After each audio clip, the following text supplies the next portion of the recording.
ministre, nous arrivons au terme du quinquennat de Nicolas Sarkozy. Quel bilan peut-on tirer de ces 5 ans passés en matière de défense?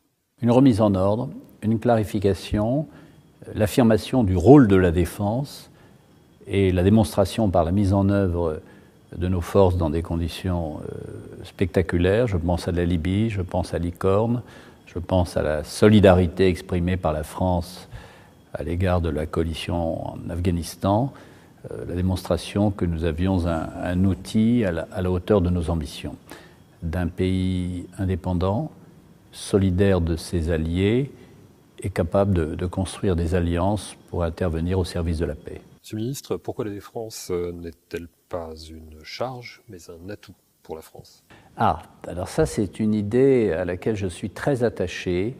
Pendant très longtemps, la France avait l'obligation absolue de se défendre pour protéger son territoire.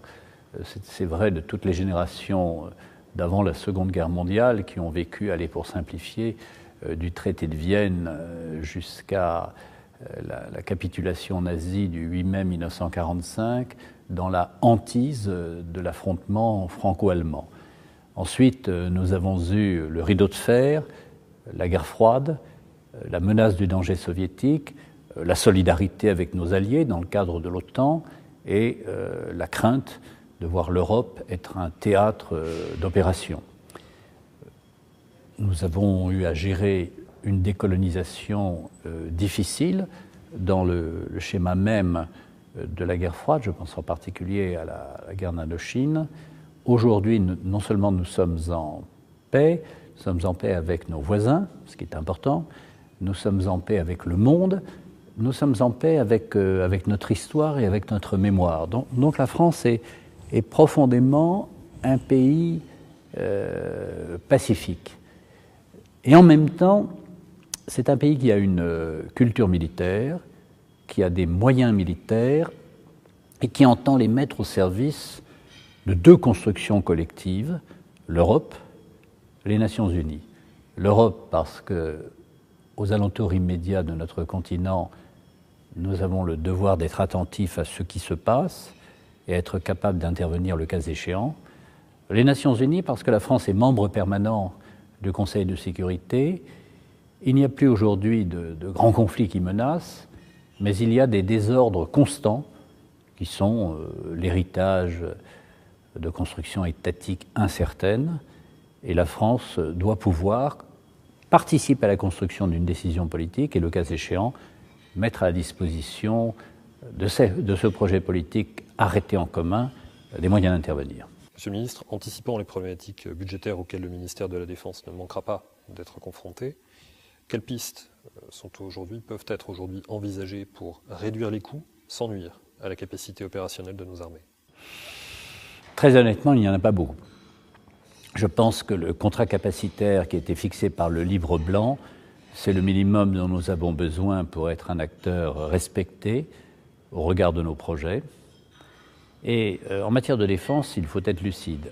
Il y a un niveau en deçà duquel il n'est pas nécessaire de continuer un effort de défense. Donc je ne vois pas dans le budget de la défense de véritables réserves de productivité.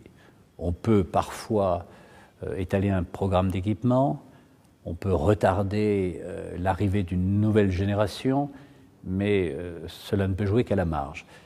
Si nous voulons garder notre crédibilité en matière de défense, et si nous voulons que nos militaires aient la certitude de disposer des moyens dont ils ont besoin pour assumer leur mission, je crois que la loi de programmation et le programme 2008-2015, c'est le minimum en deçà duquel il n'est pas raisonnable d'aller. Je suis désolé pour les ministres des budgets à venir, mais nous n'avons pas de marge de manœuvre en matière de défense. Monsieur le ministre, quel choix, quelle perspective se dessine pour le prochain quinquennat en matière de politique de défense? Quelles priorités peut-on aujourd'hui définir et quelles seront les marges de manœuvre de la France sur la scène internationale? Alors, je n'ai pas la certitude de tout savoir et tout connaître et peut-être aussi de tout comprendre, mais il y a 2 priorités qui me viennent à l'esprit. La première concerne la mer. Je pense que la réactualisation du livre blanc devrait nous conduire à renforcer le rôle maritime de la France, parce que l'espace maritime est un espace extraordinairement prometteur en termes d'activité, de richesse, de puissance stratégique. La France exerce son empire sur 11,5 millions de kilomètres carrés. Ce sont des perspectives de richesse. Il faut avoir les moyens d'affirmer l'autorité de l'État pour permettre, dans le sillage normal, de construire des projets de long terme sur la mer et sur l'utilisation positive de la mer. Ça, c'est le premier sujet. Le deuxième sujet, d'une nature tout à fait différente, c'est la construction d'un message européen à l'intérieur de l'OTAN. Il se trouve que 20 des 28 pays de l'OTAN sont membres de l'Union européenne. Ça veut dire que l'Union européenne est un acteur important de l'OTAN, et si l'Union était courageuse, à la hauteur des États-Unis. Nous avons besoin d'être européens à l'intérieur de l'OTAN.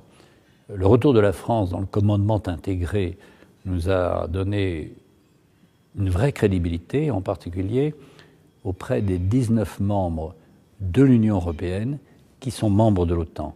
Mais ce crédit, nous devons l'utiliser pour construire une attitude commune des pays de l'Union européenne, membres de l'OTAN, de telle sorte que nos amis américains aient la certitude d'avoir en face d'eux un partenaire solidaire sur lequel ils puissent compter, mais qui, comme tous les partenaires solides, est un partenaire qui a sa propre vision des choses et qui entend jouer son rôle et tenir sa place, et en particulier dans l'industrie de défense, ce qui n'est pas toujours le cas lorsque l'on est en ordre dispersé et que l'on se contente de suivre ce qui vient de l'autre côté de l'Atlantique.